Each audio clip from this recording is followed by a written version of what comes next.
En el mundo que queremos, hay sitio para todos.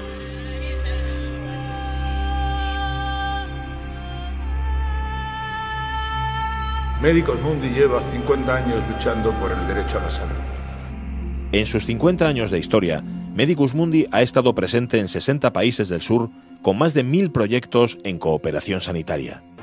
La reducción de la pobreza comienza con la mejora de la salud. Porque alguien tiene que luchar por la salud de todos.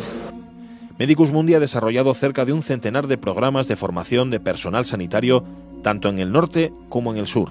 La salud de los países del sur es también la nuestra. Cuenta con más de 6.000 socios, 5.000 donantes, 36 cooperantes en el terreno y más de 400 voluntarios. Yo colaboro con Medicus Mundi. Soy voluntaria de Medicus Mundi. Yo colaboro con Medicus Mundi. Sin salud universal no hay futuro.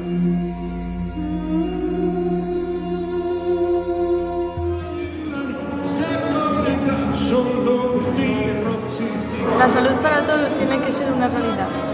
El futuro empieza por la salud de todos. Quiero agradecer y felicitar a Medicus Mundi. 50 años.